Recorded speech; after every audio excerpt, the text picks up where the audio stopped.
मीनू और शशांक में बचपन से ही पड़ोसी होने के कारण एक दोस्ती, लगाव व अपनापन था। दोनों ने करीब करीब एक साथ ही यौवन की दहलीज पर पांव रखा था। वो कब एक दूसरे को चाहने लगे, उन्हें पता ही न चला। अब शशांक अपनी पढ़ाई खत्म करके अच्छी सी नौकरी की तलाश में था, जबकि मीनू एमएससी कर रही थी। मीनू और शशांक की आंखों में एक दूसरे के लिए प्यार देखकर उन दोनों के घर वालों ने उन दोनों की मंगनी कर दी तथा ये तय हुआ कि मीनू की शादी एमएससी होते ही शशांक से कर दी जाएगी।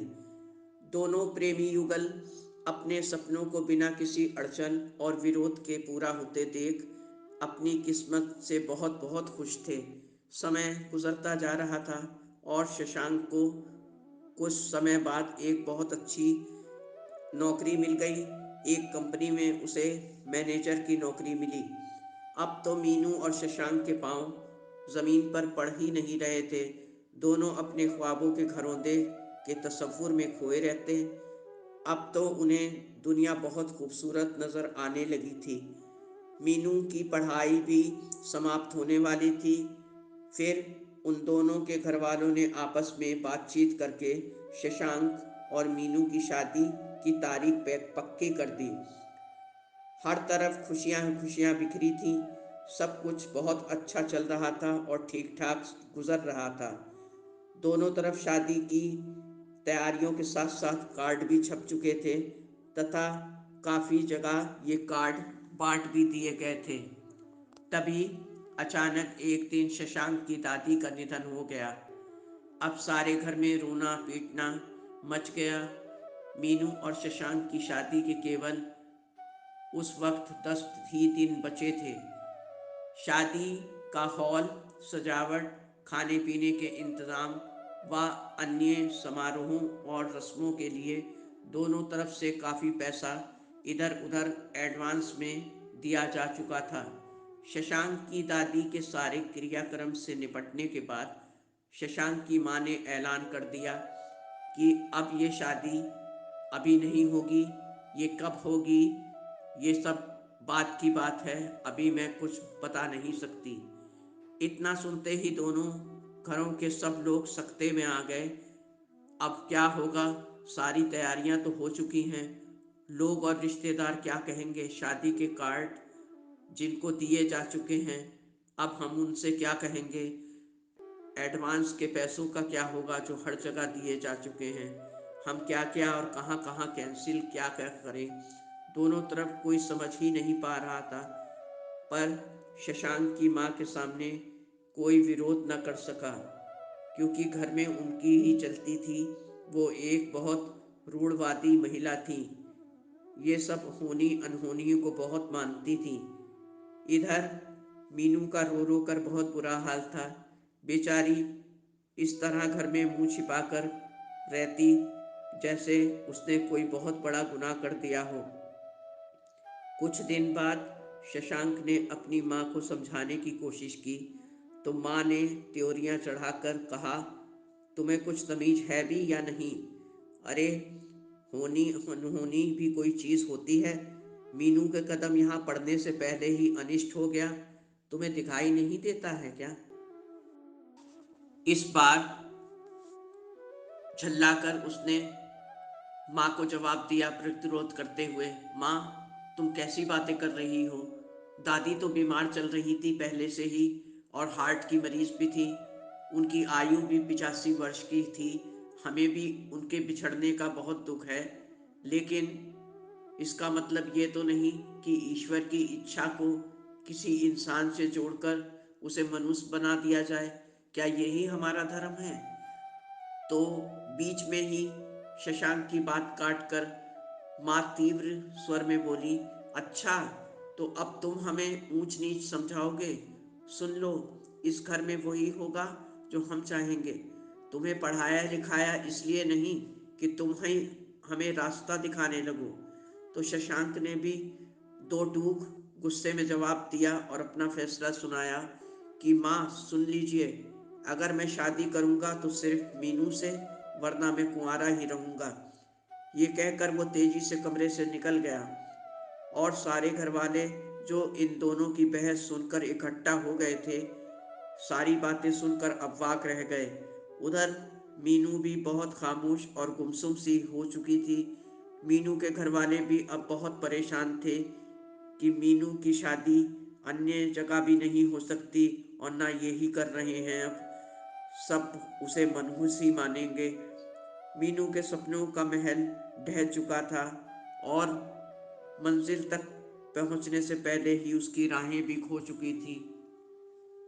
फिर एक दिन मीनू के पास शशांक का फोन आया। मीनू ना चाहते हुए भी फोन उठा ली तो उधर से शशांक ने कहा कि मीनू, तुमसे मुझे बहुत ज़रूरी बातें करनी हैं। कल ज़रा ठीक समय से मॉल के बाहर आकर मिलो दोपहर में। और मीनू को टाइम भी बता दिया। इसके बाद तुरंत फ़ोन कट गया। मीनू बहुत कश्मकश में थी। अब वो शशांक की तरफ से बहुत मायूस हो चुकी थी, इसलिए उससे मिलने का मन नहीं था, लेकिन उसे वहाँ जाना ही था। वो घर वालों से दूसरे दिन अपनी दोस्त रेखा के घर जाने के लिए बताकर टाइम से मॉल के बाहर पहुंचकर खड़ी हो गई। कुछ ही देर में शशांक ने उसे कार में अपने पास वाली सीट पर बैठाया और पीछे की सीट पर शशांक के पहले से ही 3 दोस्त बैठे थे। शशांक ने मीनू के बैठते ही कार स्टार्ट कर दी। अब मीनू बहुत घबरा गई। उसने शशांक से पूछा, शशांक, हम कहाँ जा रहे हैं? ये लोग कौन हैं? तुम मुझसे क्या चाहते हो? कौन सा ज़रूरी काम आ पड़ा है? तो शशांक ने धीरे से कहा, अभी कुछ ही देर में पता चल जाएगा। मीनू, मुझ पर भरोसा रखो, घबराओ नहीं। फिर गाड़ी कोर्ट में जाकर रुकी। गाड़ी पार्क करके वो सब शशांक के साथ एक वकील के चैम्बर में पहुंचे।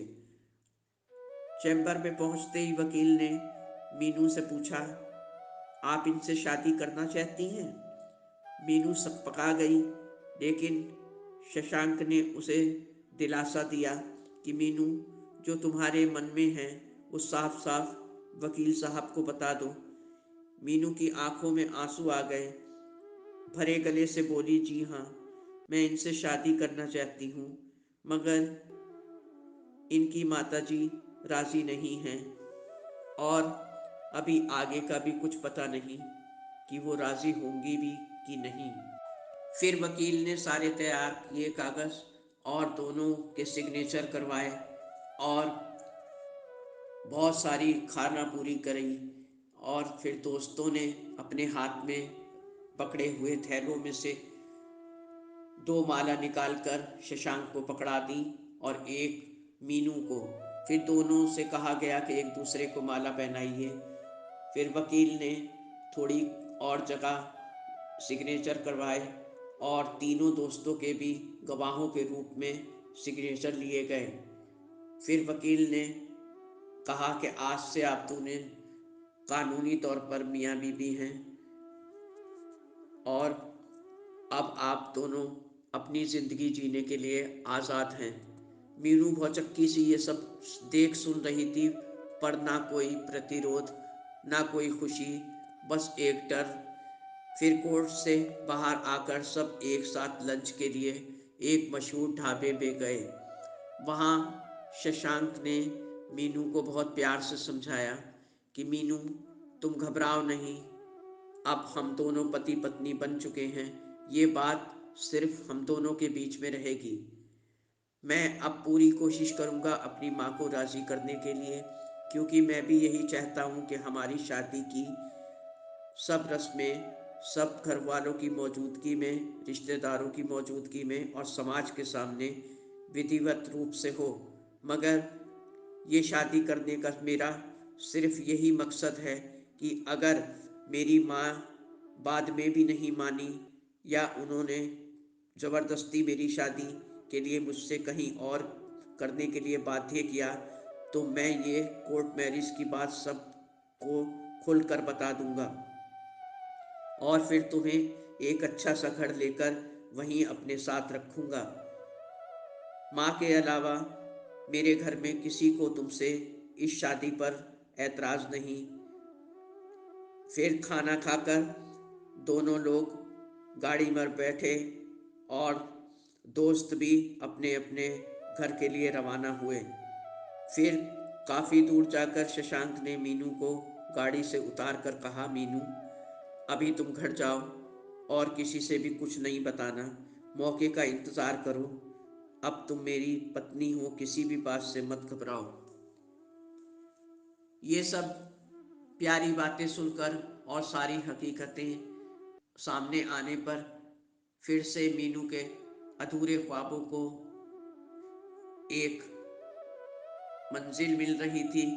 अब मीनू बहुत खुश थी। फिर मीनू ने उठकर शशांक के पाँव छुए तो शशांक ने उसे सीने से लगा लिया। दोनों की आंखों में बहुत प्यार के आंसू थे और खुशी के भी। और दोस्त इस पवित्र रिश्ते के गवाह बनके उनके सुनहरे भविष्य की कामना कर रहे थे और उनको आशीर्वाद दे रहे थे। मीनू घर लौट चुकी थी। उसका रवैया देखकर घर वालों को बहुत हैरानी हुई। अब वो उन सब से बातें भी कर रही थी और खुश भी नज़र आ रही थी और बहुत नॉर्मल सी भी हो चली थी। माँ ने एक दिन उससे पूछा कि मीनू तुम बहुत खुश नज़र आ रही हो, क्या बात है, हम भी तो सुने। तो मीनू बोली, हाँ माँ, उस दिन मैं अपनी दोस्त रेखा के घर गई थी तो उसने मुझे उस दिन बहुत समझाया कि इस तरह ज़िंदगी बर्बाद ना करो और तुम कोई ना कोई काम करो, इस तरह तुम्हारा दिल भी बहल जाएगा और एक हुनर भी तुम्हारे हाथ में आ जाएगा। माँ मैं सोच रही हूँ कि मैं ब्यूटी पार्लर का कोर्स कर लूँ। फिर घर वालों की इजाज़त से मीनू बाहर आने जाने लगी काम के सिलसिले में और शशांक से भी बराबर उसकी मुलाकातें हो रही थीं और घर पे फ़ोन पर भी घंटों शशांक से बातें होती। मीनू के घर वालों को शशांक के घर वालों का बहुत शिद्दत से उनके फैसले का इंतज़ार था। अब शशांक की माँ को भी छोड़कर सारे घर वालों ने एक प्लान बनाया और एकजुट होकर शशांक की माँ को शादी के लिए घेरा। तो शशांक की माँ ने कहा, अभी मैं कुछ कह नहीं सकती इस बारे में, बाद में देखा जाएगा। तो सारे घर वालों ने जवाब दिया कि देखिए, बहू तो घर की लक्ष्मी होती है, इस तरह की धारणाएं बनाकर लक्ष्मी माँ का अपमान करना घोर अपराध है। होनी अनहोनी ईश्वर के हाथ में होती है। उसे किसी व्यक्ति विशेष से जोड़ के उसकी ज़िंदगी तबाह करना अच्छी बात नहीं। सोचिए ज़रा, इस जगह अगर आपकी बेटी के साथ ऐसा हादसा हुआ होता तो आप पर क्या गुजरती। अब शशांक की माँ निरुत्तर हो चुकी थी। सच उसके सामने आ चुका था। वो धीमे से बोली, अगर आप सब शादी के लिए राज़ी हो तो मुझे क्या ऐतराज़ हो सकता है, मैं भी तैयार हूँ इस शादी के लिए। इतना सुनना था कि शशांक तो खुशी से उछल पड़ा और माँ को गोद में उठा लिया और नाचने लगा। माँ ने भी उसके कान को प्यार से पकड़कर मीठी झिड़की देते हुए कहा, छोड़ मुझे, नीचे उतार, आखिर तूने अपनी बात मुझसे मनवा ही ली ना। फिर दोनों घरों में खूब धूमधाम से सारी रस्मों के साथ शादी होने के बाद मीनू शशांक के घर आ गई। शशांक की माँ मीनू को अब बहुत चाहने लगी थी क्योंकि उसने सबका दिल जीत लिया था। फिर एक दिन शाम को घर में कोई छोटा सा फंक्शन था। दोनों के घर वाले और रिश्तेदार वहाँ एकत्रित थे। किसी ने शशांक की चुटकी ली कि शादी के बाद से तुम बहुत खुश नज़र आ रहे हो, 2 महीने में तुम कितने अच्छे लगने लगे हो। तो शशांक ने जवाब दिया कि आपने गौर से देखा ही नहीं हमें, हम तो 1 साल से अच्छे लग रहे थे। और ये कहकर शशांक ने कोर्ट मैरिज का रहस्य सबके सामने खोल दिया। अब दोनों घरों में शशांक और मीनू की सिर्फ इसलिए अहमियत और इज्जत और ज़्यादा बढ़ गई कि 1 साल होने के बाद भी दोनों ने मर्यादा में रहकर बड़ों के फैसले का इंतज़ार किया। फिर सबके चले जाने के बाद शशांक ने मीनू के पास आकर धीरे से कहा, क्यों, कैसा रहा मेरा रहस्य उद्घाटन? तो शर्मा के मीनू बोली, तेरे जैसा कोई नहीं। फिर दोनों ही जोर से हंस पड़े। अब दोनों एक ही पथ के राही बन चुके थे, सदा के लिए। दोस्तों, उम्मीद है ये कहानी आपको पसंद आई होगी। चैनल को सब्सक्राइब और वीडियो को लाइक करना ना भूलें। ज़िंदगी को जी भर के जिए खुशी से। धन्यवाद। आपकी अपनी जैस्मीन।